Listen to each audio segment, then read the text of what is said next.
punto, buongiorno e bentornati col nostro Focus TG. Come sempre il nostro sarà un viaggio tra le news del territorio. Rimarremo qui a Bassano con tante nuove notizie, ma ci sposteremo anche a Padova, Vicenza, Treviso e anche Venezia, vero Alex? Assolutamente, buongiorno Sharon, buongiorno a tutti i nostri telespettatori. Come vedete, riportato in sovraimpressione alle 12:30, ecco perché insomma andremo anche a Venezia. Lasceremo spazio al consueto punto stampa del governatore Luca Zaia dalla sede della Protezione Civile di Marghera per fare il punto della situazione appunto epidemiologica in Veneto, ma non solo, si parlerà anche di tanto altro, di temi di stretta attualità. E a proposito di attualità, Sharon, da Venezia spostiamoci a Castelfranco. Sapete che a noi piace muoverci. Sì, noi siamo seduti qua, ma in realtà ci muoviamo tanto perché continua a far discutere l'episodio della maxi rissa fra i tifosi del Giorgione e quelli del Bassano, avvenuta domenica. Abbiamo visto un video molto eloquente. Un video scioccante sotto certi punti di vista. Allora, lanciamo adesso gli ultimi aggiornamenti e poi rientriamo in studio. Potrebbe salire fino a 20 DASPO il bilancio delle sanzioni in arrivo per i due gruppi di ultra che si sono fronteggiati domenica pomeriggio prima della partita Giorgione-Bassano nel piazzale antistante lo stadio di Castelfranco. Le forze dell'ordine hanno già identificato, grazie ad alcuni video arrivati in questura, i soggetti che si sono resi responsabili alla luce del sole di una rissa senza precedenti, scatenata pare da una resa dei conti tra le due tifoserie. A 24 ore dall'accaduto, intanto, il Bassano Calcio ha diffuso una nota stampa in cui la società afferma di prendere le distanze da quanto accaduto domenica. I valori dello sport che ci sono stati insegnati fin da piccoli non hanno nulla a che fare con gli episodi di violenza verificatisi prima della partita tra il Giorgione 2000 e la nostra squadra. Il commento del presidente Fabio Campagnolo: a Bassano non c'è posto per questi tifosi, tifo sì, tutto il resto no. Nella giornata di ieri la dirigenza giallorossa ha incontrato una delegazione dei suoi tifosi per fare chiarezza su quanto accaduto e ribadire ancora una volta che la violenza non fa parte del DNA dello sport. Insomma, avete visto, sono scene che si commentano da sole, sì. Sharon. Una violenza molto gravi, anche perché lo sport deve essere un po' il punto di riferimento, no? di tutto. Assolutamente, poi oltre a condannare in maniera forte e decisa qualsiasi comportamento violento, veramente scene come queste rapportate a un campionato che è il campionato di eccellenza, insomma, quindi con tanti giocatori giovani, tanti giocatori che si conoscono, che sono amici tra di loro, è davvero inspiegabile. Ma poi mai come lo sport in questo momento dovrebbe essere il punto di riferimento di azioni positive, non di violenza, direi, poi in questo momento storico. Assolutamente. Sharon, tu condividi comunque la presa di posizione del Bassano che dice c'è spazio per i tifosi ma mai per la violenza. Mai per la violenza, in nessun campo, direi. Assolutamente. Speriamo di non dover più commentare scene come queste che vi stiamo mostrando. È un video che è diventato virale, sono tante anche le società del comprensorio che hanno voluto prendere le distanze da questi atteggiamenti, da questi comportamenti. Da condannare. Assolutamente, continuiamo con la cronaca. Sì, perché andiamo a Mogliano, c'è stata una razzia di ladri in una ditta di costruzioni. Vediamo il servizio. Hanno rotto la rete che divide la nostra proprietà dalla ferrovia. Poi hanno preso quel bancale che è lì per terra, l'hanno rovesciato, l'hanno appoggiato su questa bilancia qua, hanno rotto quella finestra e poi sono entrati. La banda di malviventi, una volta entrati nell'azienda di costruzioni che si trova nella zona artigianale di Mogliano, ha rubato trapani, demolitori, una saldatrice e molti altri attrezzi per un valore complessivo di 20.000 euro. Da questo piccolo magazzino hanno rubato molta attrezzatura, però anche dai furgoni che erano di rientro appunto dai cantieri. Provano rabbia e sconforto gli imprenditori Mauro Boccato e Alberto Borsetto, soci della Intese Costruzioni Acciaio SRL. L'antifurto ha suonato per ben 2 volte, ma il servizio di vigilanza che è intervenuto sul posto ha pensato ad un falso allarme. Nel frattempo la razzia era iniziata. È tutta attrezzatura molto particolare, molto specifica, molto professionale, che non è facile da trovare subito sul mercato, ma che di fatto ti rende inoperativi. Ora, per colpa del furto, si potranno avere ritardi nelle consegne e possibili penali, visto che mancano gli strumenti per continuare a lavorare nei cantieri. Purtroppo 7-8 persone che per una settimana sono inoperative sono costi, e questo somma anche alla rabbia alla rabbia in quanto siamo tirati sulle consegne, siamo tirati sotto l'aspetto anche del cash flow dovuto al grandissimo aumento e abnorme aumento della materia prima. Per la ditta non è la prima volta che i ladri fanno razzia. Qui hanno subito 3 furti in 3 anni per un danno totale di 50.000 euro. L'altra volta, ripeto, avevano fatto un danno di circa 25-30.000, questa volta siamo intorno ai 20.000, però magari giorno dopo giorno ci accorgiamo che ci mancano altre cose, insomma. Alex, da Mogliano ci spostiamo a Padova, sempre con la cronaca. Assolutamente, ci spostiamo nel quartiere Arcella, che ha vissuto momenti di grande paura ieri sera per una fuga di gas, chiuso un intero isolato. Vediamo. Una fuga di gas da una tubatura stradale che corre sotto via Dürer ha messo in allarme una parte del quartiere Arcella ieri sera. Poco dopo le 19, alcuni residenti hanno segnalato ai vigili del fuoco un forte odore di gas proveniente dal marciapiede all'altezza del civico 67. I pompieri hanno scoperto che la perdita di gas proveniva da una rottura del tubo interrato. Immediatamente la strada tra via Dürer e via Viotti è stata chiusa per impedire il passaggio di auto e consentire l'intervento dei tecnici della rete del gas. Per sicurezza, il condominio invaso dal forte odore è stato evacuato. Tra gli sfollati anche il consigliere comunale Alain Luciani e la sua famiglia. Tutti quanti gli inquilini però sono potuti rientrare in tarda serata nelle loro abitazioni. La situazione in via Dürer però non è nuova e il caso è stato segnalato anche al vice sindaco Andrea Michalizzi, presente sul posto. La strada ora deve essere sistemata, il traffico è interdetto ai mezzi pesanti per questioni di sicurezza, ma a volte i camion passano ugualmente nonostante il divieto. Rimaniamo a Padova perché un cittadino nigeriano affittava camere non in regola. Aveva un regolare contratto d'affitto per un appartamento a Campo San Piero, ma da 2 anni si era trasferito con la famiglia a Padova e per questo aveva pensato di subaffittare le stanze a 5 connazionali. È stato un controllo degli agenti della polizia locale e della federazione a portare alla luce l'attività di affittacamere in nero di un cittadino nigeriano che da ognuno degli affittuari abusivi percepiva dai 200 ai 260 euro al mese con un guadagno netto di almeno 500 euro. Per l'uomo è scattata una sanzione amministrativa di 2.000 euro, a cui si sono aggiunti altri 640 euro di sanzione per non aver provveduto alla dichiarazione di ospitalità. L'uomo rischia adesso anche lo sfratto perché, a quanto accertato, da mesi non avrebbe pagato l'affitto dell'appartamento. E adesso ritorniamo a parlare, Sharon, dell'incendio che ha colpito il bosco a Schio, un'area boschiva. Ve ne abbiamo dato conto ieri proprio nel nostro Focus TG. Ebbene, le fiamme hanno continuato a creare problemi per tutta la notte fino alle prime ore del mattino. Vediamo tutti gli aggiornamenti. Il bosco nell'area del Tretto, a Schio sul Monte Brazome, continua a bruciare. Dalle 6:30 di stamattina sono riprese le operazioni di spegnimento che dalla notte di venerdì continuano senza sosta per i fumaioli che via via divampano.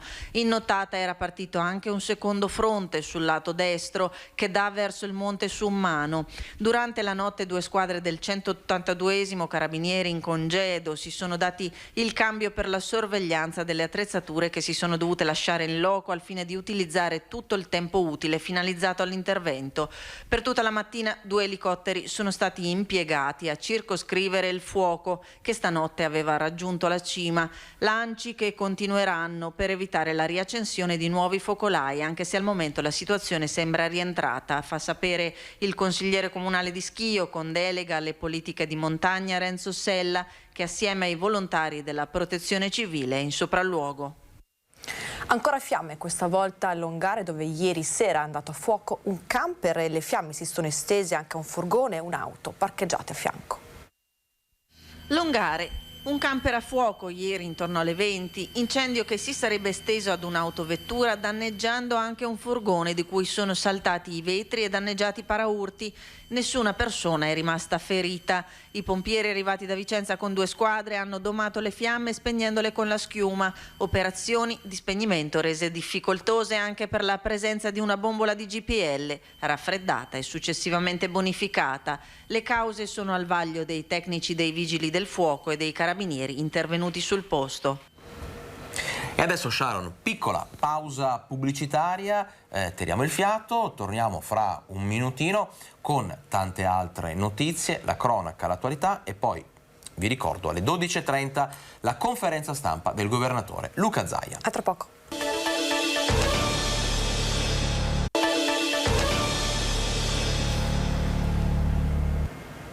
Mezzogiorno e 14, bentornati in diretta col nostro Focus TG. Vi ricordo l'appuntamento delle 12:30 perché saremo in diretta con il presidente Luca Zaia da Palazzo Balbi.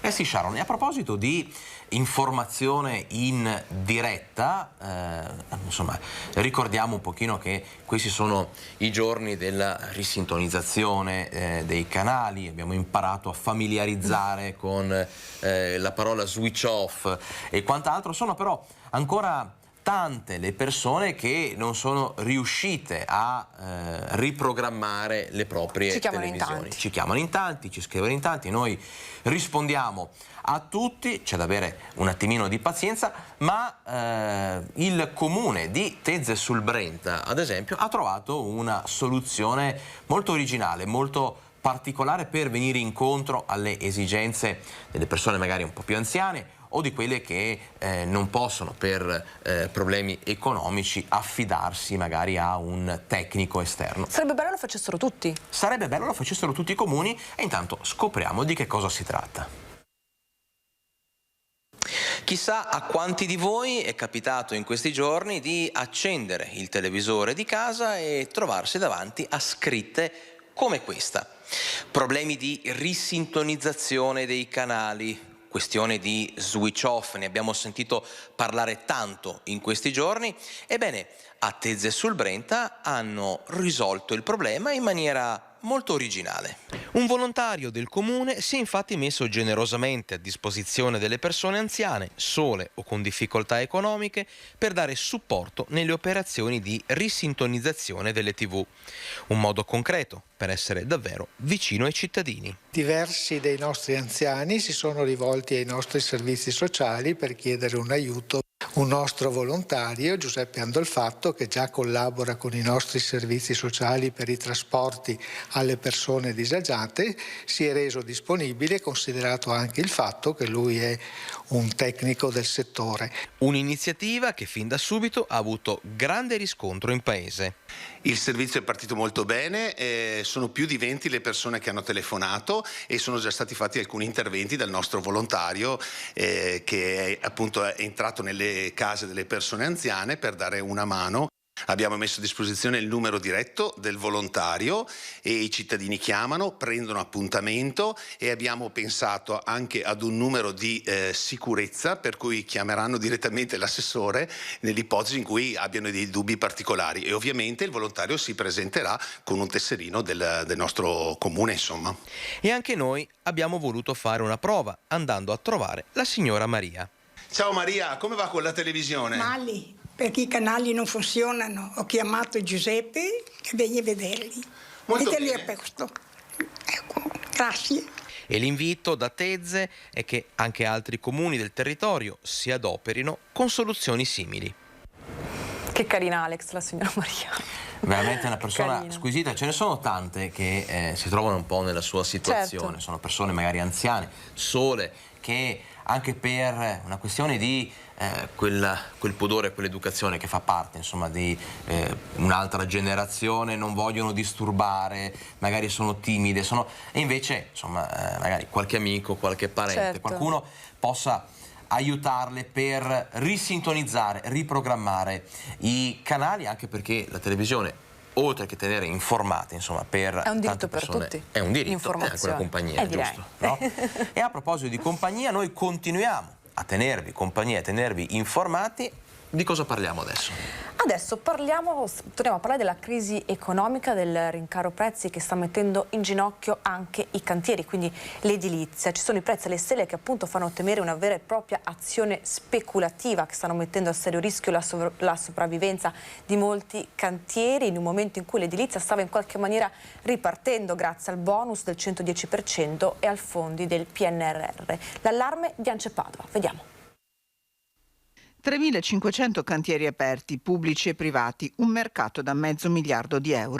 Vale molto il settore edilizio in questo momento, solo in provincia di Padova, un settore spumeggiante fino a qualche settimana fa che si trova a fare i conti con le conseguenze di un rialzo di prezzi e materie prime che così definisce il presidente di Ance Padova, Alessandro Gerotto. Devastante, perché abbiamo Covid, inflazione, guerra, carenza di materiale e sanzioni. Cioè il nostro coraggio dell'imprenditore è praticamente messo al palo. Siamo come dei sub, siamo sott'acqua, su non possiamo salire velocemente perché sennò rischiamo l'embolia e abbiamo finito l'ossigeno perché stiamo lavorando sotto costo. Giù dobbiamo restarci perché abbiamo i costi che continuano a girare e sono pazzeschi e sono saliti di circa il 30%. Molti cantieri pronti ad aprire con contratti firmati e prezzi bloccati. A Padova stanno per partire i lavori della nuova pediatria e del SIR 3, solo per parlare di appalti pubblici. Tutto si scontra con costi lievitati in modo pauroso. Abbiamo il ferro che è arrivato al 260%, quindi se prima spendevo 0,50 per il tondino classico di acciaio, adesso vado a spendere quasi €2, perché dopo bisogna anche metterlo in opera il ferro. Nel frattempo sono cresciuti anche la manodopera, è cresciuta tutto quanto l'indotto, il cemento, tutte quante quelle lavorazioni che prima effettivamente magari costavano poco, e poi la manodopera è introvabile. Continuano i vertici tra i costruttori edili con confronti a vari livelli, da quello regionale a quello nazionale. Le aziende chiedono al governo un'azione forte nei confronti di questo mare in tempesta, dettato, temono, da un'ondata speculativa. Non è possibile che ci sia stata un repentino aumento senza controllo. Sappiamo che ci sono dei fenomeni di questo tipo. È negli occhi di tutti che ci sia stato un balzo così veloce dell'aumento del gasolio. A noi veramente comincia a venire qualche punto di domanda. La stessa cosa è successo con l'acciaio. E ora qualche minuto di pubblicità, ma vi ricordiamo a 12:30 che saremo in diretta col presidente Luca Zaia. Tra poco.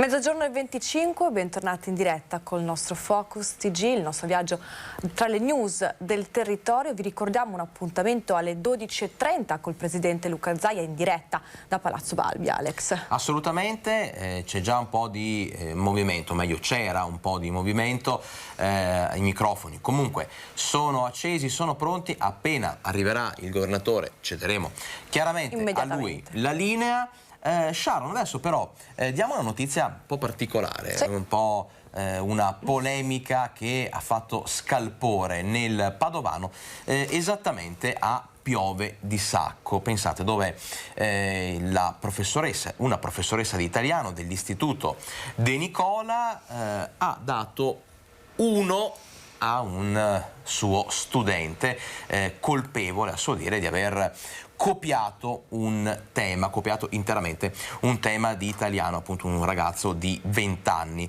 È una notizia che non si ferma qua, però, diciamo, il comportamento, l'iniziativa, insomma, che ha preso l'insegnante, perché non solo ha dato 1, che è una valutazione presente insomma nel regolamento dell'istituto. Ma come lo recuperi un 1? Io una volta l'ho preso, non l'ho più recuperato. Non l'hai più recuperato? Non l'ho più recuperato. L'ho preso in storia, me lo ricordo come se fosse ieri. E quando ho visto l'1 ho detto, e adesso come faccio? Ecco, questione di matematica, non posso esserti utile perché io l'insufficienza ce l'avevo in matematica, quindi come si recupera anche con i calcoli? È impossibile recuperare un 1. È difficile sicuramente, ma la professoressa in questione non solo ha dato 1 al suo studente, ma addirittura pubblicato poi il tema su Facebook commentando l'accaduto, e questo ha dato il via a insomma una serie di polemiche, di proteste, insomma un comportamento che qualcuno ha stigmatizzato, qualcun altro invece ha fatto bene perché il tema sarebbe stato interamente copiato da internet. Ma secondo te è giusto dare 1?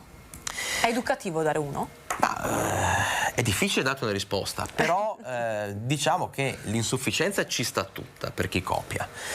Un 1 probabilmente è un segnale forte. Ecco, mi auguro per il ragazzo che insomma non faccia media questo voto, perché effettivamente a me ha fatto media l'1. A te ha fatto media? A me aveva fatto media. E allora tempi bui per questo ventenne che ha copiato così in maniera spudorata il suo tema di italiano. Ma a proposito di scuola, ci sono novità. Notizia importante perché il 22 giugno ci sarà la maturità, Alex. Assolutamente, quindi parliamo anche un attimo di maturità in attesa di dare la linea al governatore Luca Zaia per la sua consueta, puntuale conferenza stampa da Palazzo Balbi, quindi avevamo detto dalla Protezione Civile di Marghera, ma invece insomma è a Palazzo Balbi. Cambia poco perché insomma quello che conta è quello che dirà insomma il presidente del Veneto. Ebbene, dicevamo della maturità. La maturità avrà inizio il 22 giugno con la prima prova scritta di italiano che sarà predisposta su base nazionale. Diamo queste informazioni perché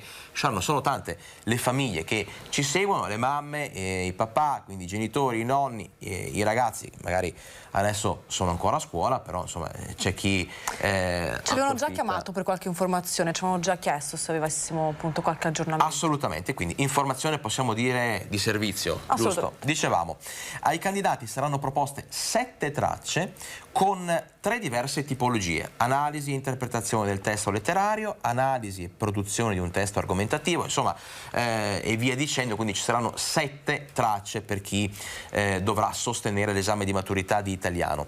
Il giorno dopo, quindi il 23 giugno, si proseguirà con la seconda prova scritta, diversa per ogni indirizzo, che avrà per oggetto una sola disciplina tra quelle caratterizzanti il percorso di studi.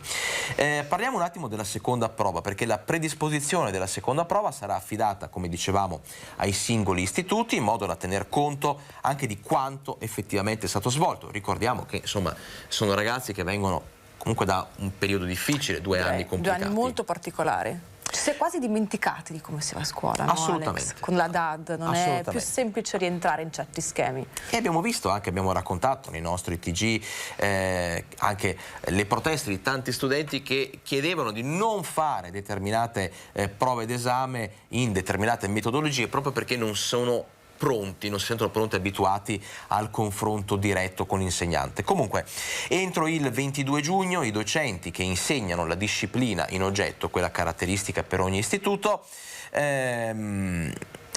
faranno parte insomma delle commissioni d'esame, dovranno elaborare le 3 proposte, le 3 tracce. Tra queste proposte sarà sorteggiata poi il giorno della prova la traccia che sarà effettivamente svolta. E rimane il colloquio, Alex? Prima del colloquio, l'orale. L'orale, previsto appunto poi il colloquio che si aprirà con l'analisi di un materiale appunto scelto dalla commissione, che potrà essere un testo, un documento, un problema oppure anche un progetto, e nel corso del colloquio il candidato dovrà appunto dimostrare di aver acquisito i contenuti e i metodi propri delle singole discipline e aver maturato le competenze di educazione civica, mi raccomando. Analizzerà poi con una breve relazione le esperienze fatte nell'ambito dei percorsi per le competenze trasversali e l'orientamento. Per quanto riguarda le valutazioni, intanto quanto hai preso tu? Non mi ricordo. Mi sa che neanch'io. Non mi ricordo. È andata bene, ma non mi ricordo. Non me lo ricordo neanch'io. Comunque la commissione sarà composta da 6 commissari interni e un presidente esterno, quindi la commissione sarà interna e la valutazione finale resta in centesimi. Come sempre, al credito scolastico sarà attribuito fino a un massimo di 50 punti. Per quanto riguarda le prove scritte, quelle italiano saranno attribuiti fino ai 15 punti, quindi come al solito, e la seconda prova fino al 10, al colloquio fino al 25. Si potrà ottenere la lode, che a quanto pare io e te non l'abbiamo presa perché sennò ce lo ricorderemo. Ce lo saremmo ricordato. Quindi così. Ma eravamo giovani. Eravamo giovani. Oggi però è una giornata particolare. Prima di introdurre questo argomento, chiedo alla regia magari anche di far vedere un attimino l'inquadratura. Eccola qua, pronta la regia del nostro Fabio Berin, impeccabile come al solito. Lì fra poco arriverà il governatore Luca Zaia per il suo consueto punto stampa dedicato sì alle tematiche Covid, ma anche insomma immagino che si parlerà di attualità, di Ucraina, anche, Ucraina, emergenza umanitaria e quant'altro. Quindi appena vedremo arrivare il presidente Zaia interromperemo le nostre chiacchiere e daremo a lui la linea. Dicevamo che oggi è una giornata importante. Sì, molto importante, perché oggi 15 marzo si celebra la giornata nazionale del fiocchetto lilla. Che cosa vuol dire? Che cos'è il fiocchetto lilla? A cosa è dedicata questa giornata? È una giornata, diciamo, dedicata ai disturbi del comportamento alimentare. Mentre insomma vi segnalo che insomma c'è movimento a Palazzo Balbi, andiamo a cercare di capire meglio di che cosa si tratta. Rispetto ai primi 6 mesi, sono dati che ci arrivano dall'ANSA, rispetto ai primi 6 mesi del 2019, durante i primi 6 mesi di pandemia i casi di disturbi del comportamento alimentare sono aumentati, pensate, del 40%. Una cifra veramente spaventosa. Una cifra spaventosa se pensiamo anche al periodo insomma del lockdown, insomma, in cui siamo rimasti costretti, chiusi in casa. Oltre ad andare a ruba il lievito che non si trovava più, quante, anche sui social, quante pizze, quanti manicaretti abbiamo visto postati. Ecco, insomma, quindi bisogna chiaramente contestualizzare il periodo. Non è stato facile per tutti. Nel primo semestre del 2020 sono stati infatti rilevati, pensate, 230.458 nuovi casi di disturbi del comportamento alimentare, praticamente una enormità. Più di 230.000 è un numero che fa sicuramente riflettere. È un numero comunque sottostimato, Alex, perché purtroppo ci sono ancora tantissime persone che non si fanno aiutare, che hanno paura di farsi aiutare, quindi è un numero che non è in qualche maniera reale. Vi ricordiamo che ci sono tantissime associazioni, fai bene a ricordarlo, pronte ad aiutare chi ne ha bisogno, quindi mi raccomando, parlatene. Assolutamente, parlarne è il primo passo, ve lo dice uno che poi un po' di peso dovrebbe anche perderlo, quindi però insomma. La circostanza emerge dai dati relativi a una ricerca che si è conclusa a febbraio 2021. Pensate, il carico assistenziale globale dei nuovi casi e di quelli in trattamento è stato rilevato sempre nel 2020. Complessivamente, cosa vogliamo dire con tutte queste chiacchiere? Che complessivamente nel 2020 quasi 2,5 milioni di persone in Italia hanno manifestato disturbi del comportamento alimentare, esattamente 2.398.749 pazienti, un dato, come dicevi tu Sharon, sottostimato, quindi c'è chi ipotizza che possano essere addirittura il doppio, insomma, e sono numeri importanti, in percentuale quasi un italiano su 10, insomma, quindi non è poco. Poi giovanissimi, no? Perché ricordiamo la fascia d'età dai 12 ai 17 anni soprattutto. Assolutamente. Quindi veramente ragazzi, adolescenti, giovanissimi, che non hanno neanche i mezzi per affrontare la questione, neanche le parole a volte. Quindi veramente, ripetiamo, parlatene, perché ci sono tantissime associazioni che aspettano la vostra richiesta di aiuto, mi raccomando. E in questo senso, insomma, è importante il ruolo delle famiglie, ma anche della scuola, visto che prima abbiamo parlato di scuola, quindi insegnanti e quant'altro che sensibilizzano i propri alunni, i propri studenti su tematiche come questo. Parliamo pagina? di inflazione? Sì, cambiamo pagina e parliamo di inflazione, perché con l'inflazione aumentano i furti nei supermercati, e a spingere furti appunto nei supermercati è il caro prezzi con l'inflazione che colpisce il carrello della spesa, pobreza e mette a rischio alimentare ben 5,6 milioni di italiani, quindi un numero altissimo, che si trovano in una condizione di povertà assoluta. Però Alex, io vedo dal nostro schermo. È arrivato il governatore e noi gli cediamo la linea. Mettere ordine e disordine, ci andiamo contro l'entropia sostanzialmente. E per dare un minimo di senso e di ordine ai lavori, intanto grazie di essere qua tutti, dopo presenterò, saluterò e volevo dire soprattutto ai giornalisti, perché è la vostra conferenza stampa, è il vostro mestiere, avremo una prima parte nella quale interverranno anche degli ospiti che saluto, e in particolar modo all'inizio interverrà subito il dottor Antonio Pone, che è direttore regionale dell'INPS del Veneto, che è accompagnato dalla dottoressa Serville, eccola lì, che è vicaria del direttore generale, e parleremo di un grande progetto, dopo inviterò, ma veramente grande progetto che va comunicato ai veneti, anche perché è una prima nazionale, se non ricordo male, se qualcuno non ha già copiato questa vostra idea. E ringrazio anche la dottoressa Russo che è qui, che è parte, diciamo, non la controparte, è la parte regionale in questo accordo. E poi saluto l'altra delegazione. Ci tenevo molto, fra l'altro doveva esserci anche il Presidente Ciambetti, ma ha un impedimento oggi, Monumento dei Dogi Veneti, Marsiglio editore, e vabbè, ma poi ne parleremo. Saluto il dottor Toto Bergamo, che è autore e direttore della Fondazione Venetian Heritage, poi la dottoressa Emanuela Bassetti De Michelis, in qualità di Presidente di Marsiglio Arte, il professor Marino Zorzi, saggista, storico, insomma, sarei quasi tentato di dire non servono le presentazioni, già direttore della Biblioteca Marsana, accompagnato dalla signora Zorzi, e poi dottoressa Valentina Farace, eccola lì, collaboratrice del dottor Toto Bergamo, sempre della Venetian Heritage, e poi Matteo De Fina, eccolo là, il fotografo. È colui che poi ha impreziosito, diciamo, questo racconto, questa storia. Allora, passerei subito a invitare il dottor Pone, prego. Allora, con il dottor Pone noi abbiamo fatto un'iniziativa, dopo lui è giusto e corretto che ne parli lui, è un'iniziativa che è unica nel suo genere, perché siamo oltre la sburocratizzazione. Stiamo parlando di malati oncologici, ce ne sono circa 30.000 ogni anno in Veneto. In Veneto, fra l'altro, noi curiamo bene i malati oncologici. Vi ricordo solo che siamo la prima regione d'Italia per la più bassa mortalità per il cancro al seno. Proprio per scelte cliniche che abbiamo fatto, varrebbe la pena ricordare che quando io ho iniziato questo mandato ho chiesto da subito che si istituissero le breast unit, no? Le unità senologiche. Oggi sono tutti fenomeni a dire sì, c'è l'unità senologica. Però ricordo che fu una rivoluzione, perché andavi a togliere il tumore al seno alle chirurgie generaliste e le concentravi tutte su dei team operatori che dovevano fare almeno 150 interventi chirurgici al seno all'anno. E quindi abbiamo fatto una scelta iperspecialistica che sta premiando. Però perché è qui il dottor Pone? 30.000 persone all'anno oncologiche poi hanno la pensione di invalidità. Voi avete presente l'idea che uno si fa, devo fare la visita, porto carte, non va bene, riporto carte. Abbiamo fatto scomparire tutto, anche la visita. Prego. Grazie.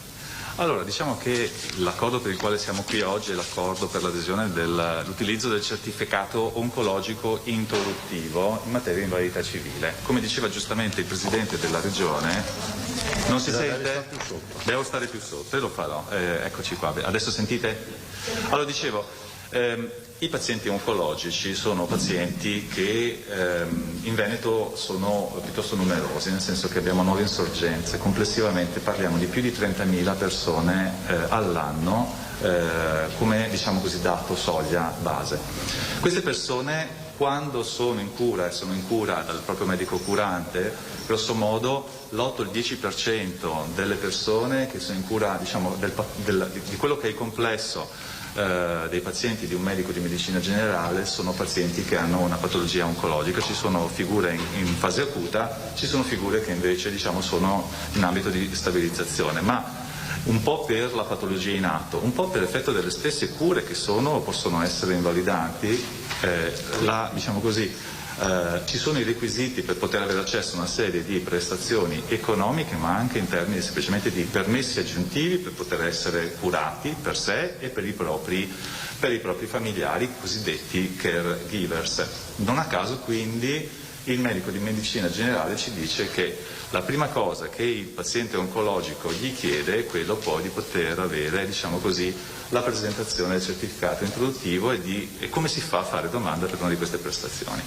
Ecco, si inserisce l'accordo in un quadro di sburocratizzazione, perché questi pazienti, che ovviamente sono in cura attraverso degli specialisti che operano presso le aziende della regione, aziende sanitarie della regione, presso le aziende sanitarie anche universitarie, Padova, Verona, che sono in cura da uno specialista, attraverso questo accordo vengono, come dire, intercettate anche all'interno dell'iter di invalidità civile, cioè viene gestito direttamente dallo specialista l'inoltro all'istituto di un certificato appunto introduttivo oncologico, cioè un certificato che sostanzialmente è redatto conformemente a un certo tipo di format che è stato, come dire, codificato dagli specialisti di materia e quindi contiene tutte le informazioni necessarie ed utili affinché la commissione medica dell'istituto possa decidere e valutare il caso senza sottoporre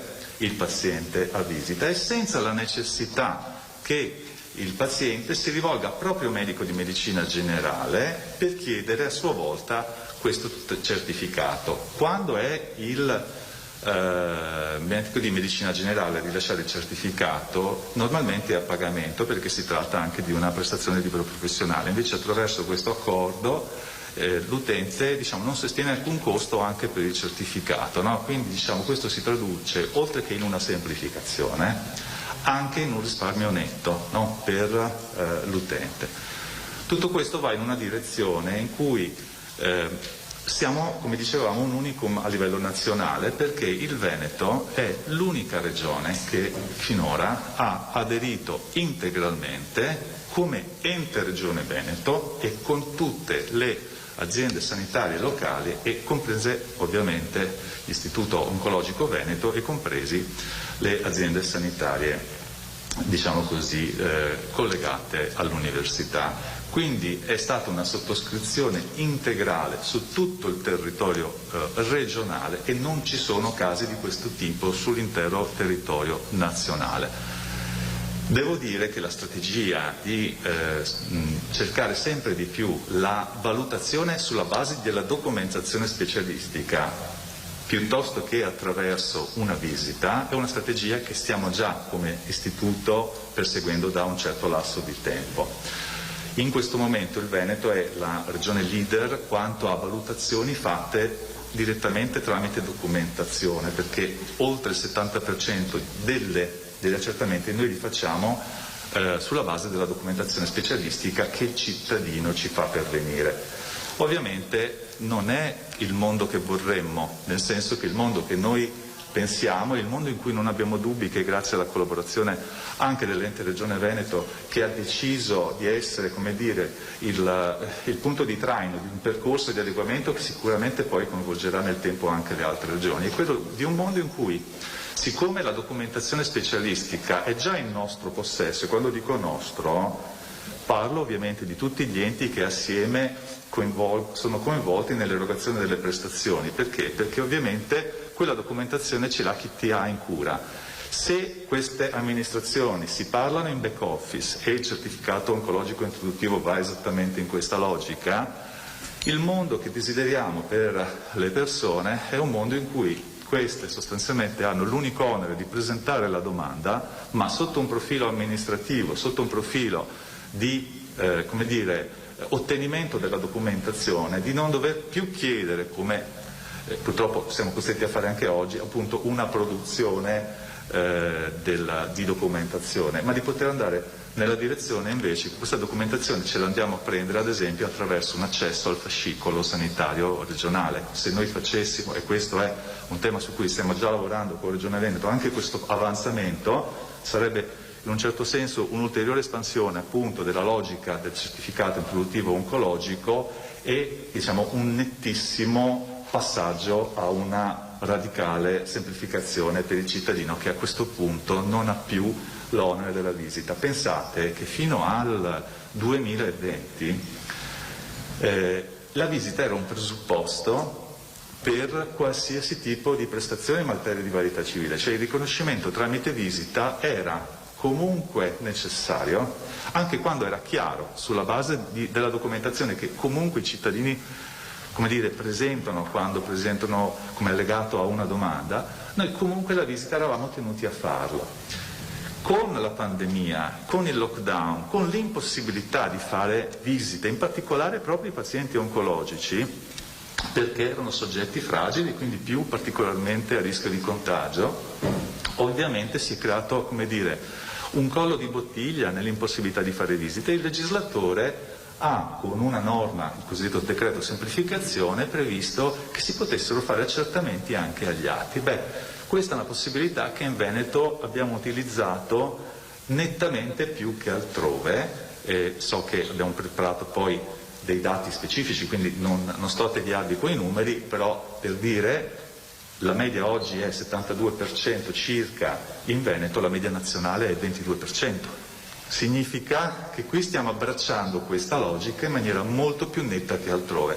Tenete presente che ovviamente la visita è un momento di esposizione per il paziente della propria condizione di disagio, della propria fragilità, e quindi è un qualcosa da fare solo se strettamente necessario, e ovviamente quando si decide che è necessario farla deve avvenire secondo modalità appropriate, dedicandole il tempo necessario.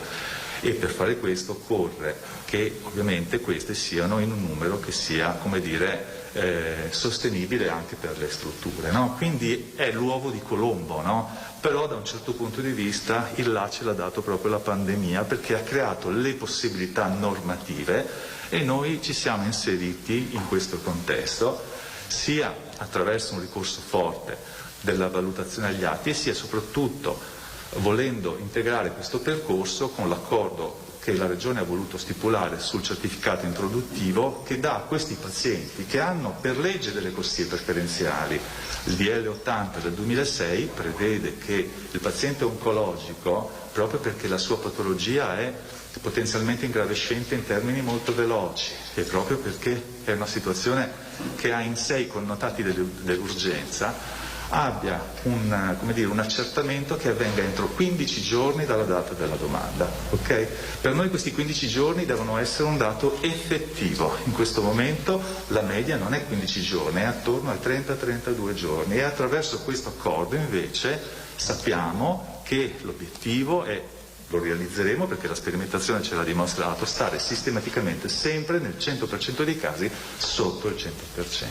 Consentitemi un ringraziamento veramente alla dottoressa Russo, che è qui presente, tiene un profilo, diciamo così, non protagonista in questa occasione, ma gli accordi si fanno viaggiare sulle gambe delle persone, quindi un ringraziamento alla dottoressa Russo, ai direttori generali delle ASL del Veneto, perché hanno dato una risposta di squadra senza nessun tipo di, come dire, di eccezione, e anche questo dà la prova che questo è un gruppo che ha probabilmente una vocazione all'eccellenza, e per quanto mi riguarda è un piacere poter collaborare con enti e con persone, soprattutto con persone che, come dire, cercano sempre di fare qualcosa in più rispetto a quello che sarebbe la prassi o, diciamo, le abitudini dell'amministrazione. Grazie. Grazie. Dottor Pone è a disposizione per domande, sì, se volete, così chiudiamo la partita del certificato. Qualche domanda?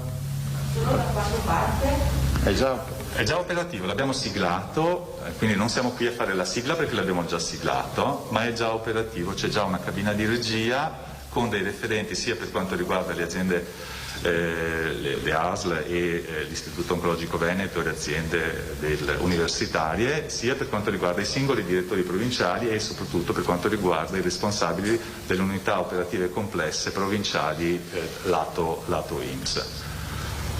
Esatto. Sì, prima per un fatto di microfoni, sì. passaggio, la certificazione La certificazione sarà affidata al medico specialista, se ho capito bene. Sì. Okay. E non più al medico generale. Diciamo che è consentito al medico di medicina generale continuare se il paziente glielo richiede, è una facoltà aggiuntiva. Il vantaggio ovviamente c'è nella misura in cui è lo specialista, perché nel momento in cui ce lo ha in cura ha tutte le informazioni per compilare il certificato introduttivo.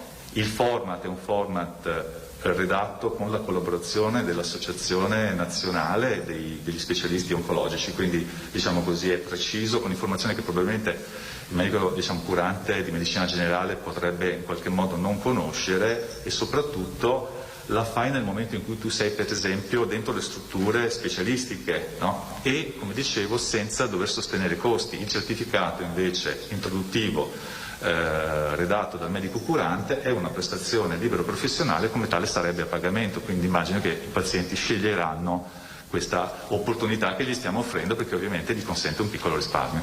Ok, grazie. Mi scusi dottore, questo è per il riconoscimento dell'invalidità civile, per giusto? tutte le prestazioni connesse allo stato di soggetto affetto da una patologia oncologica. Possono essere diverse. Voi sapete che a partire da un certo tipo di situazione ci sono sia i permessi sia eventualmente appunto benefici economici, insomma tutto il pacchetto di quelle che sono le richieste. Infatti normalmente una persona più domande, perché si può avere diritto a prestazioni di carattere diverso. Diciamo che normalmente è abbastanza facile che la persona affetta da patologie oncologiche abbia il 100% di invalidità civile e anche il riconoscimento dell'handicap grave, quantomeno nella fase più acuta o nella fase in cui le cure sono più intense e quindi sono più disabilitanti. Ecco. Altro? Sì. Una curiosità, questo in particolare per i pazienti oncologici, ad esempio l'invalidità civile delle persone anziane, l'iter, voi avete anche una media di quanto duri? Allora, mediamente noi abbiamo un iter che in Veneto può variare a seconda delle province. Tenete presente che in questo momento in Veneto noi abbiamo due sistemi.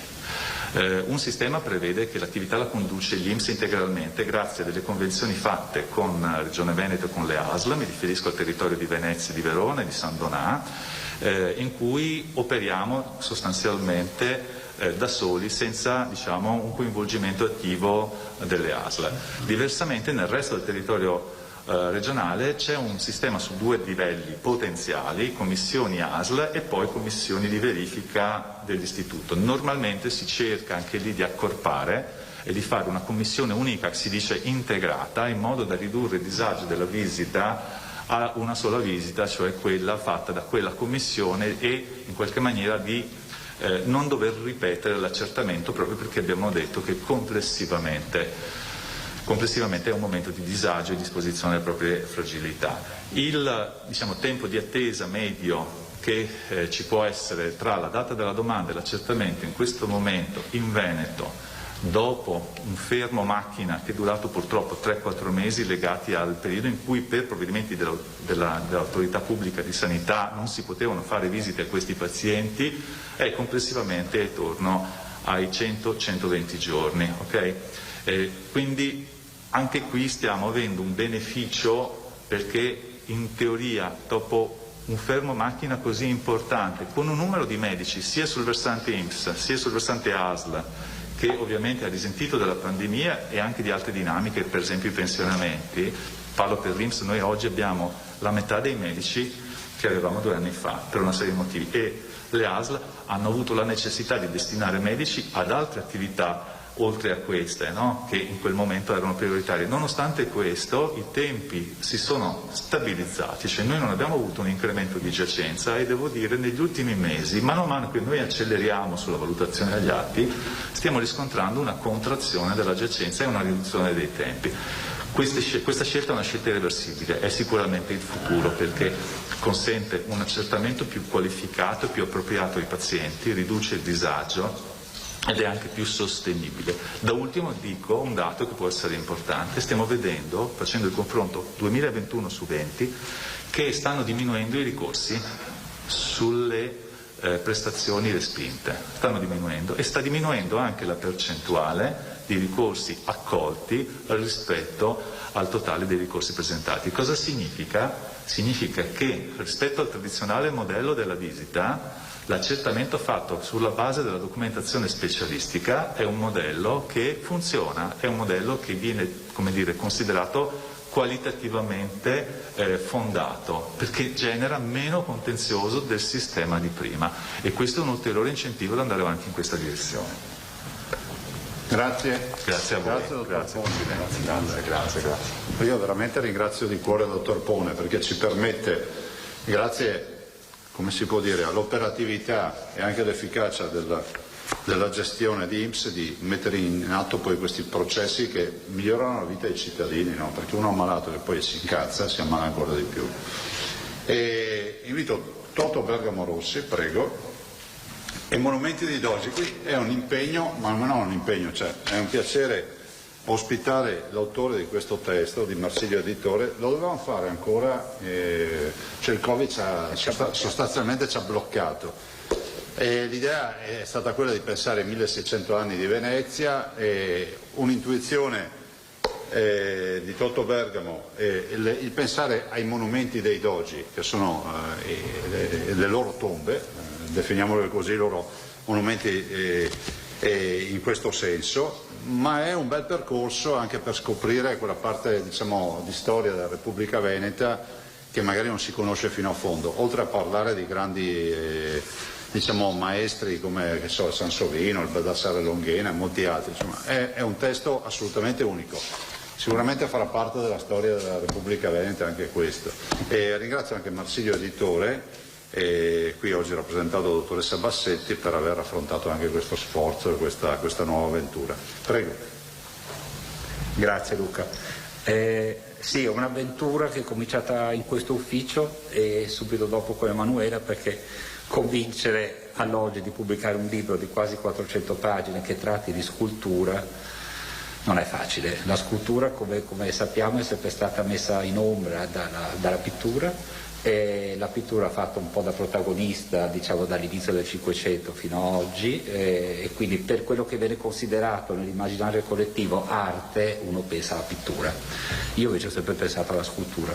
Per anni l'ho restaurata con le mie mani per almeno 25 anni, e poi con l'età ho deciso invece di dirigere una fondazione che si occupa di restauro, però la scultura mi è sempre rimasta con me. E quindi l'idea di narrare l'evoluzione della scultura veneta attraverso i monumenti dei Dogi ce l'avevo da molto tempo, ma appunto era difficile metterla assieme, e l'entusiasmo di Emanuela Bassetti, con la quale condividiamo molte avventure, tra le quali Palazzo Grimani, la Cadoro, e la prossima mostra che apriremo tra un mese alla Cadoro, e Luca Zaia, che mi ricordo quando sono venuto qui a proporre il progetto mi ha fatto la domanda tra bocchetto, cioè, qual è l'unico doge che non è sepolto Ah sì, vero, te l'ho chiesto. a Venezia. Sono venuto a propormi il tombe di doge, ho detto, vediamo se è preparato. E infatti ce n'è uno, c'è un Donà che è finito a Mareno di Piave primi dell'800, perché la chiesa dei Servi in Strada Nuova fu distrutta, demolita, e molti dei monumenti, per fortuna, molti dei monumenti e le opere d'arte conservate all'interno di questa chiesa distrutta per decreto napoleonico, alcune migrarono a San Giovanni e Paolo, e invece questo sarcofago con l'effigie del doge in ginocchio finì in una villa che era ancora dei Donà dalle Rose, dove loro si portarono il loro avo nella loro casa, e mi colse preparato, quindi da lì iniziò questa avventura. Diciamo che l'idea era una guida sulla scultura veneta attraverso i monumenti dei Dogi, poi dalla guida è diventato un prodotto che di guida proprio non si può parlare perché è enorme. E poi ci tengo a ringraziare inoltre Matteo De Fina, che mi ha seguito in questa avventura, che è stata un'avventura tosta. Tutta la prima parte è stata fatta anche grazie, si può dire, ai Covid, perché avevamo la possibilità di fare delle sezioni di fotografia all'interno di chiese, eravamo chiusi dentro, non c'era nessuno, e quindi è stata anche un'occasione bella e soprattutto fantastica, devo dire, di poter passare ore in questi luoghi meravigliosi senza nessuno, con Matteo che ho torturato per quell'angolo, quella luce, la luce naturale, ma è la luce artificiale, quindi una bellissima documentazione fotografica. Valentina Farace, che mi segue da molti anni a Venetian Heritage in tutte le nostre avventure, soprattutto in questo volume, e Marino Zorzi, che di nome e di fatto è un'istituzione discendente di una vecchia famiglia dogale.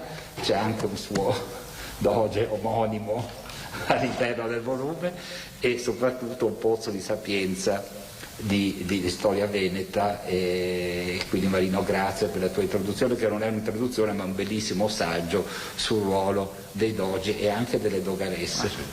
E quindi grazie a Luca che ci hai creduto, perché è un libro che ci tenevo moltissimo e il risultato, non perché sia il mio libro, ma è veramente straordinario. La scultura veneta è bellissima e la celebreremo anche il 21 aprile alla Cadoro con una mostra dedicata alla scultura veneta del Rinascimento. Grazie. La prima domanda la faccio io, ma non mi ricordo più. Quanti sono i monumenti? Allora, i monumenti sono 70, i dogi sono 120. I monumenti iniziano di molti, alla fine del libro tra l'altro c'è un indice fatto molto bene con ogni doge, dove è sepolto oppure dove sappiamo fossero sepolti.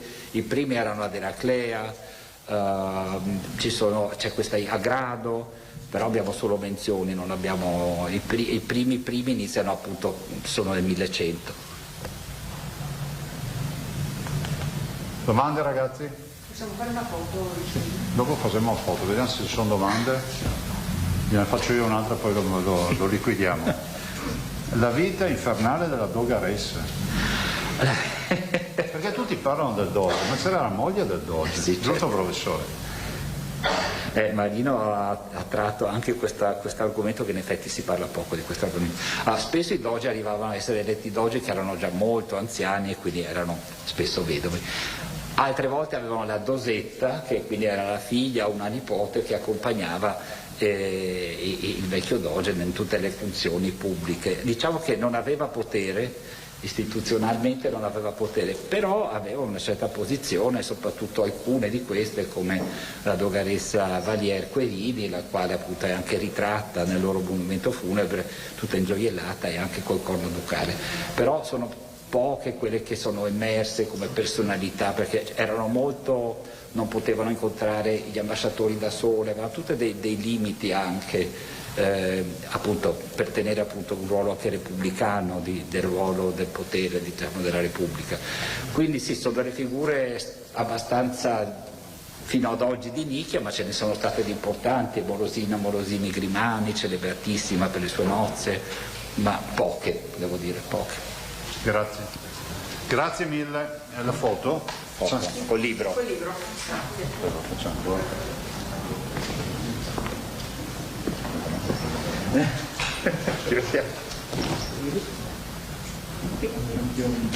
Adesso mi cavo, Sì.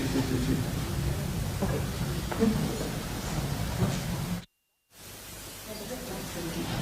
Vi chiediamo una cortesia anche per le TV. E dopo lo faremo. Anche con... No, ma guarda, dopo facciamo, non è finita la conferenza stampa. Dovete scappare? Mettere su a pasta qualcosa. Ragazzi, calma. Grazie. No, tranquilli, questo è il mio. Purtroppo non posso dire il dolce viene in fondo, ma c'è il veleno nella coda adesso. E intanto ringrazio il dottor Pone, il dottor Toto Bergamo. Guarda che, scusami, ti abbiamo portato via il posto.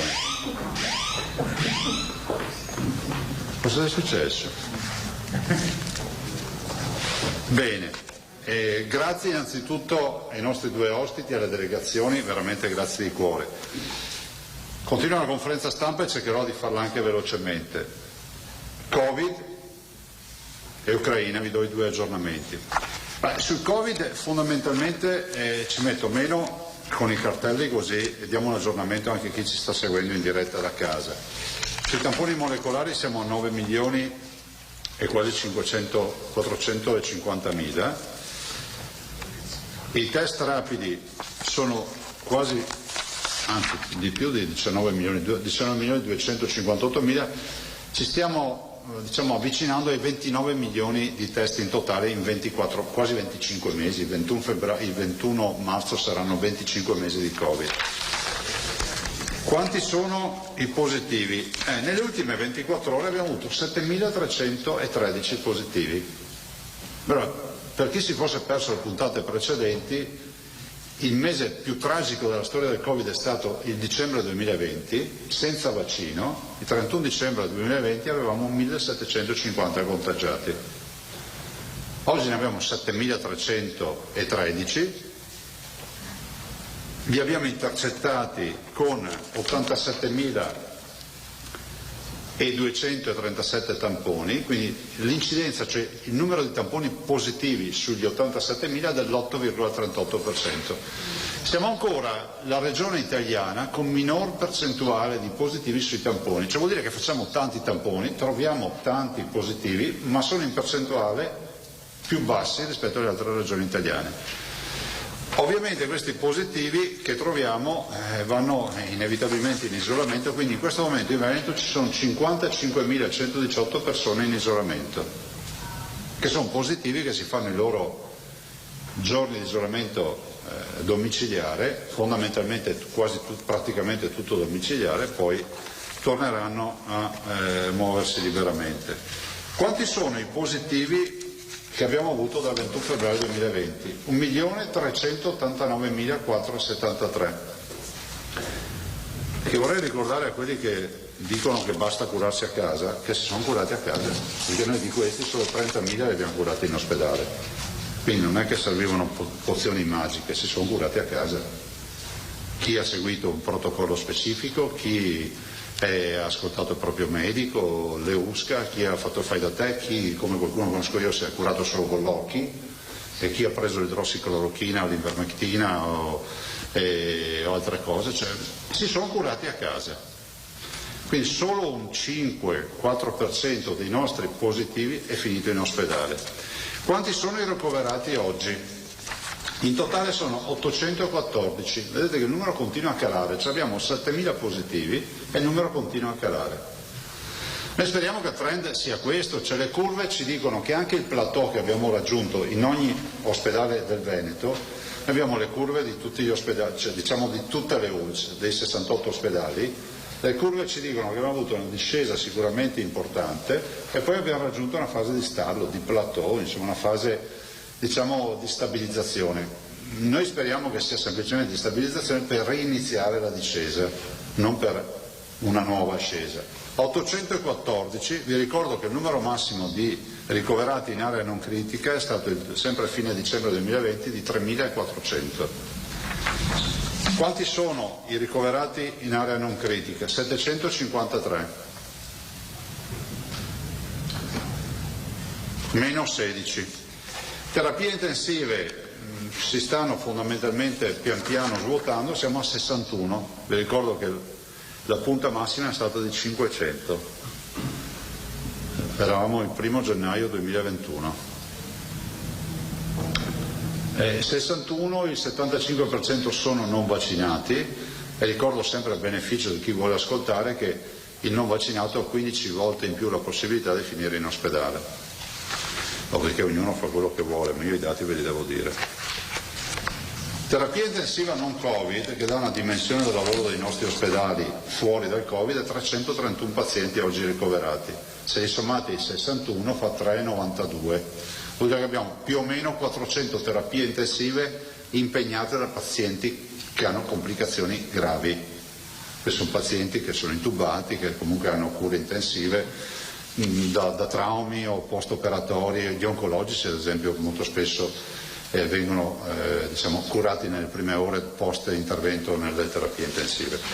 Totale dei decessi, qui la nota dolente perché purtroppo stiamo arrivando al fatidico 14.000, di 13.997 morti. Questa è un'influenza, qualcuno ha detto, no? Questo è l'effetto di un'influenza. Ecco, voglio ricordarvi che siamo l'8ª regione in Italia per mortalità e quella che ha avuto meno morti tra i più colpiti. Ieri è stato pubblicato, vi daremo un resoconto, ma ve lo accenno, è stato pubblicato un bel studio da The Lancet, che è la rivista, immagino, più autorevole dal punto di vista scientifico di medicina, che fa tutto uno studio sulla mortalità avuta e la mortalità attesa secondo gli algoritmi di chi insomma studia queste robe dal punto di vista clinico. E il Veneto si ritrova ad aver avuto una mortalità avuta di gran lunga inferiore a quella attesa, cioè vuol dire che non siamo stati inermi davanti all'ondata, riconoscendo che il Veneto è stato una tra le comunità più colpite, assieme alla Lombardia e altre regioni, al mondo. Cioè vorrei ripetervi questo, lo certifica, dice questi sono stati quelli dove veramente è passato un massacro, ma lo si è visto dal livello dei contagi, dall'aggressività delle varianti che abbiamo avuto, e poi è anche inspiegabile perché un po' più in là, che da un punto di vista diciamo di virus, un po' più in là vuol dire 100-150 km più in là, pensate di passare il confine verso sud o verso nord, si attenuava tutto, quindi, e poi a fasi alterne, perché quando noi eravamo in difficoltà i nostri vicini di casa stavano bene, quando loro erano in difficoltà noi stavamo bene, quindi non è mai stato compreso fino in fondo il criterio di scelta di questo essere bestiale. I dimessi, vi dicevo prima, sono 31.178, queste sono persone su 1.400.000 positivi certi, poi gli incerti ce ne sono forse 4 milioni e 20 si saranno più o meno contagiati. 31.000 li abbiamo curati e dimessi. Allora la domanda che si ricorre in questi giorni è sempre la stessa: cosa succede dopo 31 marzo? Allora, io penso che lo stato d'emergenza ormai è certificato, finirà, immagino che finirà, si suppone che finirà. Le stesse parole del generale Figliuolo, che ringrazio per la collaborazione, per quello che comunque abbiamo fatto assieme, dicono che lui prevede che il 31 marzo finisce tutto. Dopodiché c'è tutto il tema delle restrizioni e se ci pensate dal punto di vista un po' sociologico, anche filosofico se volete, la restrizione che cos'è? Lo spostare la responsabilità, no? Dalla responsabilità individuale dove la restrizione non esiste a quella della comunità dove qualcuno te la impone. Quindi se noi abbandoniamo le restrizioni, io penso che sia giunto il momento, perché siamo passati di fatto dalla fase pandemica a quella endemica, oggi è endemico il virus. Chi non conosce qualcuno che ha avuto il virus? Io mi ricordo febbraio 2021 si diceva sono positivo, vedevi il triplo stato mortale con avvitamento e fuga dell'interlocutore. Oggi dicevo quanti giorni stai a casa? Ormai è diventato quantomeno culturalmente endemico il virus. Il vero tema è che nel momento in cui saranno eliminate le restrizioni, io penso che sia doveroso fare questo passaggio anche dal punto di vista clinico, epidemiologico, poi la dottoressa Russo è molto più preparata di me, dall'altro viene in campo la responsabilità individuale, non è che possiamo pensare che se mi dicono che la mascherina non è più obbligatoria io mi butto nella mischia. Capisci che magari il metodo giapponese è quello che ci può aiutare, i giapponesi portavano la mascherina in metropolitana e se la toglievano al parco prima del Covid.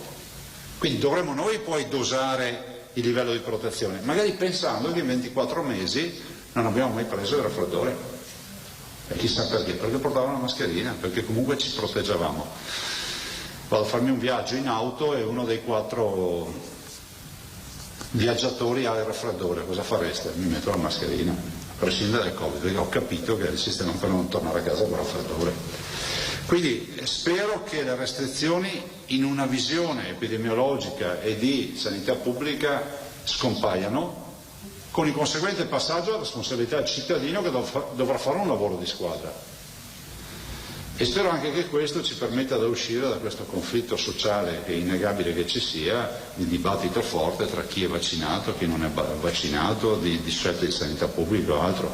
Ci abbiamo dato con il Covid meglio di noi e peggio di noi, questo è poco ma sicuro. Sull'Ucraina vi dico che la situazione è una situazione che ci preoccupa. Qualcuno forse, perché si dicono dei numeri e uno dice arriveranno 1 milione di profughi. Vi ricordo che uno sbarco annuale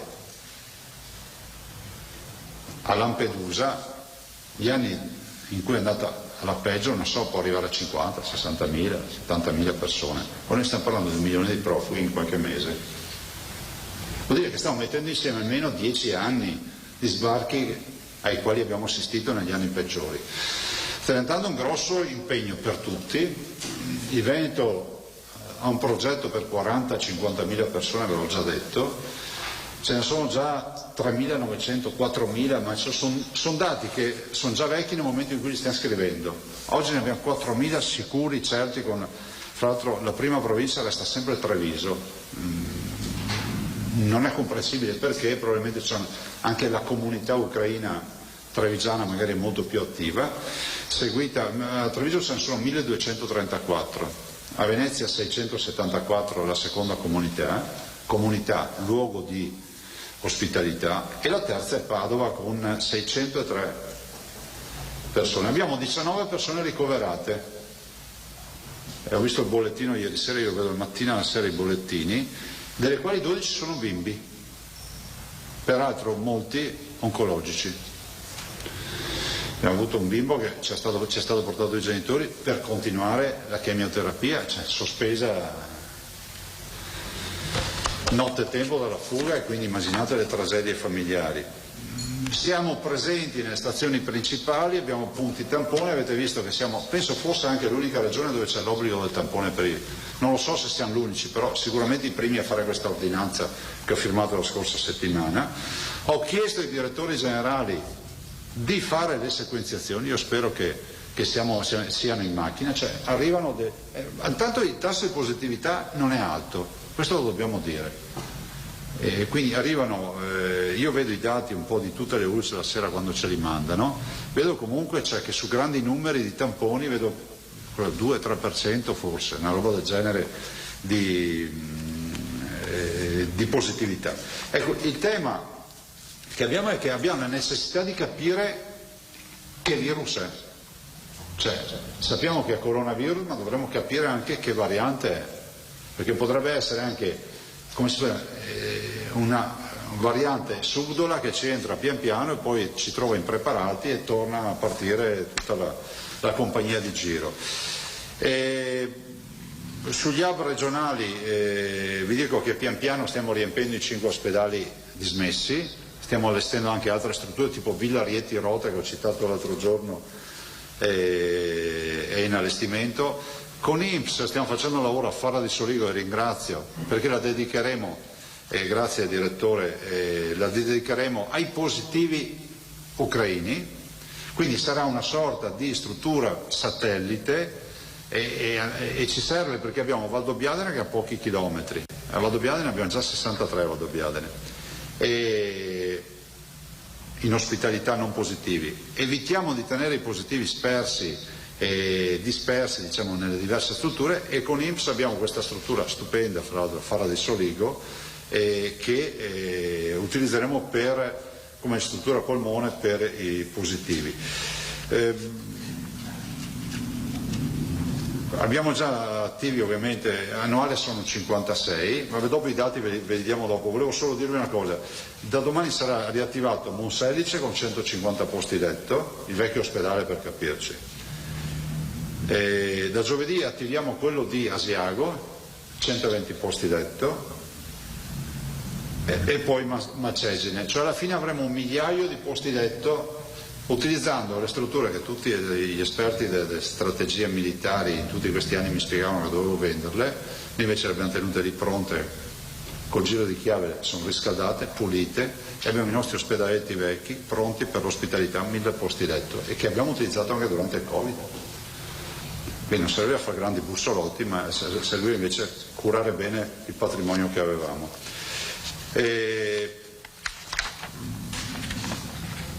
La risposta straordinaria, 4.000 veneti ci hanno messo a disposizione in questo momento 8.100 posti letto di casa loro. 3.957 veneti hanno chiamato e hanno messo a disposizione 8.100 posti letto che noi stiamo utilizzando. Ci sono anche, evito di ricortare anche, vi posso fare un esempio, esempi specifici, lo dico anche perché qualcuno magari ne approfitti. più amici si mettono assieme e dicono facciamo una settimana a testa e ci danno 2 o 3 mesi di ospitalità. Lo dico a tutti quelli che dicono ma io una settimana la farei, ma c'ho un mese, 2 o 3 estranei in casa. Ecco, fate piccoli gruppi, piccoli alleati, no? Associazione temporanea di imprese, non vi diamo soldi, è tutto gratuito, però è un aiuto che potremmo dare. Arrivano donne e bambini e anziani, ma soprattutto sono donne e bimbi.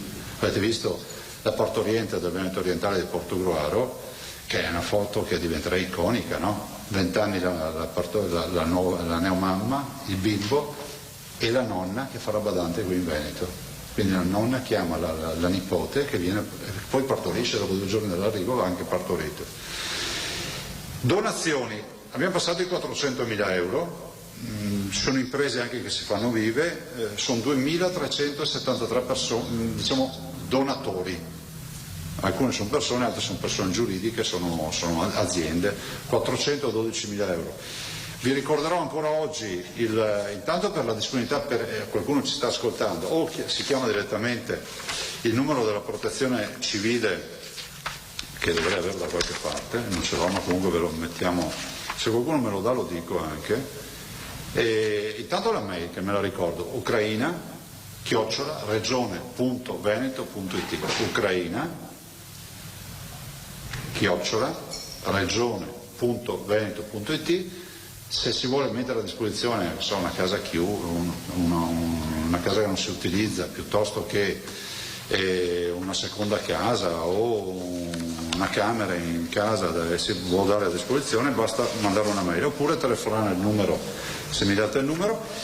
E sì, grazie. E poi l'IBAN, vi chiederò ancora di ripetere l'IBAN, perché aiutiamo direttamente con i versamenti quelli che sono più in difficoltà. Vi ricordo che questi profughi arrivano molto spesso senza denaro. Perché? Perché da loro è impossibile, immaginate se qui bombardassero all'improvviso, le banche della prima roba che non funziona, no? Perché poi ci raccontano il banco ma non funzionava più, lo sportello non funzionava più, quindi ci chiedono con molta dignità il pagamento di un biglietto per andare a raggiungere un parente in giro per l'Italia. Queste sono le richieste e cerchiamo di oblare in questa maniera. Ringrazio tutti i volontari che stanno lavorando in queste ore, veramente grazie a tutti i veneti e i volontari. Il numero di telefono, il numero verde per dare disponibilità per gli alloggi è 800 990 009, 800 990 009. Sul fronte vaccinazioni non sono assolutamente, non rappresentano una comunità ipervaccinata. Noi proponiamo il tampone, che è per ordinanza è obbligatorio su mia ordinanza, dopodiché proponiamo la vaccinazione. Alcuni potremo anche recuperarvi i dati i prossimi giorni, chiedono anche la vaccinazione, altri chiedono richiamo, avendo fatto Sputnik viene fatto un richiamo con l'RNA messaggero. Se avete domande poi chiudiamo, e poi ci sono ovviamente sia il dottor Pone che il dottor Bergamo a disposizione per domande. Buongiorno, per le interviste, scusate. Buongiorno. Prego. Volevo chiedere quanti degli 8.100 posti letto messi a disposizione state già usando, più o meno? Guarda, in questa fase tu devi considerare che abbiamo 3.900 persone ospitate, togliene nei nostri primi centri di accoglienza 300, avremo almeno 3.000 persone in giro già nelle abitazioni. Sono alloggiati ad esempio negli appartamenti dei CAS forniti dalle prefetture? Sì, abbiamo anche quelli, ma ne abbiamo già 4.000 comunque da ospitare, sono tanti. E quanti sono quelli più o meno ospitati dai CAS? Ma non te lo so dire, se vi saranno dati dettagliati ve li recuperiamo. Ok, siamo vicinissimi alla soglia dei 4.000, scatta il secondo scenario previsto dal piano. E ci siamo perché abbiamo 1.000 posti letto, definiamoli pubblici. E cerchiamo di chiudere la convenzione con il mondo di Federalberghi, il mondo degli alberghi, per cercare a un prezzo super calmierato, e colgo anche l'occasione per ringraziarli per il sacrificio che gli chiederemo agli albergatori, di poter avere appunto l'ospitalità con la pensione completa, oppure troveremo le ristorazioni che che faranno da catering e quindi porteranno il cibo 3 volte al giorno ai nostri ospiti, insomma. Sentite, dopo il Covid questo non ci voleva, questo è logico, inutile che ve lo dica. Poi volevo chiederle rispetto alla riunione che avete avuto con Curcio ieri sul fronte dei finanziamenti, dei soldi, c'è questa discussione in corso? Guarda, c'è una, come si può dire, una giusta istanza che è quella di pensare che noi chiediamo in questa fase risorse sotto il profilo e sul fronte della protezione civile, cioè tutto quello che è ospitalità, rendiamoci conto che comunque dobbiamo comunque far fronte a non sappiamo che contingente di persone che verrà qui, dovrà essere ospitata, dovranno mangiare, dovranno avere dei servizi. Ci preoccupa in questa fase di meno il tema delle spese sanitarie, ci preoccupa molto di più quello del sostentamento di queste persone, quindi chiediamo che venga rimpinguato al governo, lo chiedo ufficialmente, il tema della protezione civile, quindi delle gestioni commissariali. Quindi al momento sono tutte spese di cui si sta parlando? Al momento sono 10 milioni di euro stanziati a livello nazionale. Quanti? 10 milioni. Cioè il primo stanziamento simbolico, cioè non è che uno dice 10 milioni non fa niente.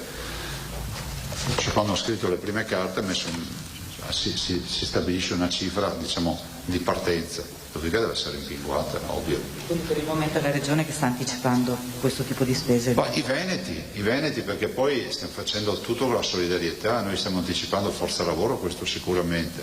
Abbiamo delle spese, ma i Veneti che ospitano a casa loro, cioè il cibo agli ospiti ce lo mette direttamente il padrone di casa. Ultima cosa, lei sarebbe favorevole a una sorta di diaria per, l'ha detto lei, arrivano senza un centesimo in tasca naturalmente, nel momento in cui ci si stabilizza un po', avrebbe senso avere una... Ma guarda, io eviterei di iniziare questi dibattiti, chiedere, come si può dire, chiedere la spazzola e mettersi in mezzo al fango.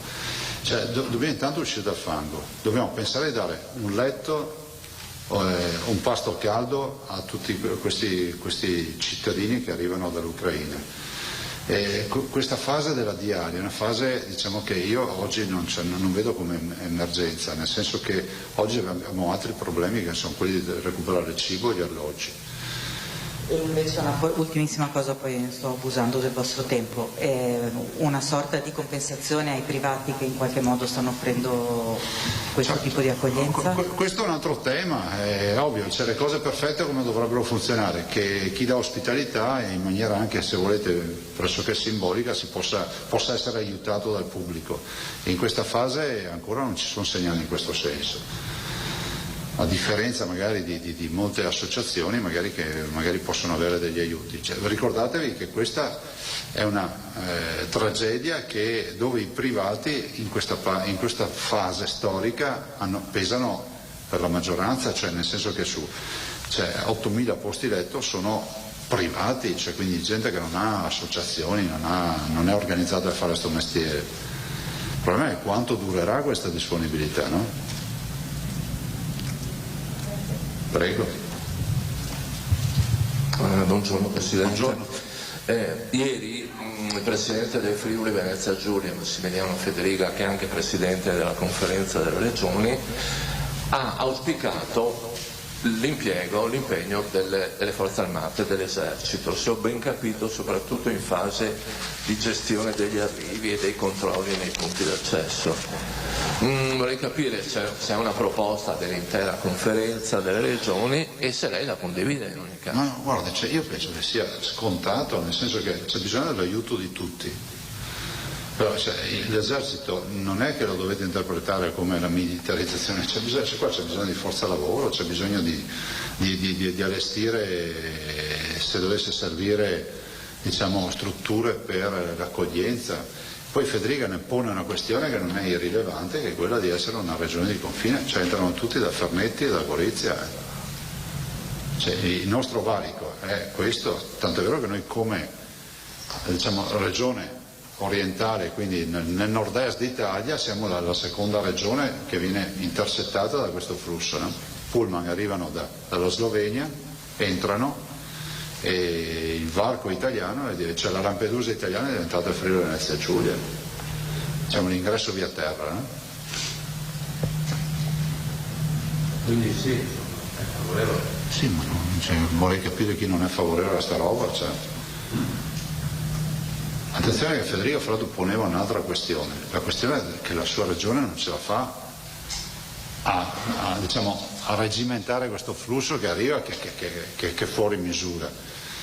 Perché immagino che molti arrivino pur avendo altri obiettivi nel viaggio, magari arrivati in Italia dicono adesso mi fermo un attimo, basta che tutti facciano questa riflessione appena varcato il confine, cioè il Friuli Venezia Giulia si trova pieno di profughi. Prego. Posto ragazzi? Alda. Grazie Presidente, buongiorno. Torno sul Covid. Sì. Lei auspica l'eliminazione di tutte le restrizioni, sì. Però abbiamo i dati positivi, i casi positivi in aumento e soprattutto con le nuove sottovarianti di Omicron, la 2, la 1, la 2, la 3. Questa è una scelta che dovrà fare il Comitato Tecnico Scientifico, poi cioè, è in mano agli scienziati, vedo che il dibattito è già iniziato. Noi non possiamo immaginare che si possa andare avanti all'infinito con le restrizioni, questo l'abbiamo già capito. Del resto oggi viviamo molto più liberi rispetto a un anno fa a parità di condizioni, se ci pensate. Pensate solo che chi ha le 2 dosi col booster non si fa più l'isolamento se ha un contatto stretto, cioè continua a farsi la sua vita, invece un anno fa si sarebbe dovuto richiudere in casa quanti giorni? 7 giorni? Quanti erano? 10 giorni. Oppure il tema dell'autosorveglianza, altro tema che è stato introdotto, ma ci sarà un'evoluzione nell'atteggiamento. Del resto tutti i paesi sia europei che in giro per il mondo, diciamo, penso agli Stati Uniti piuttosto che la Gran Bretagna, la Francia, la Germania, hanno già tutti l'Olanda. Ci sono altri paesi che stanno richiudendo? C'è la Cina c'è la Cina, c'è Hong Kong che attua delle restrizioni, però non conosciamo il contesto epidemiologico, cosa sia accaduto, questo lo dobbiamo dire. Ma di certo non ne siamo fuori, ve l'ho detto prima, no? Se togli le restrizioni devi puntare sulla collaborazione dei cittadini, ma se in questo paese viene interpretato che la legge dice sì o no e se che la legge mi dice sì, posso fare quello che voglio, cioè uno deve anche rendersi conto a un certo punto, cioè non è vietato fare il bagno in mare, giusto? Ma se tu ci vai a gennaio rischi di morire assiderato, quindi usi buon senso, non ti butti in acqua a gennaio, ma Jesolo ce l'ha il mare a gennaio se volete andarci. Qui invece si ragiona al contrario, si dice ma se non è proibito io lo faccio, sì ma la tua salute che poi ne va di mezzo, è quella degli altri. Ok?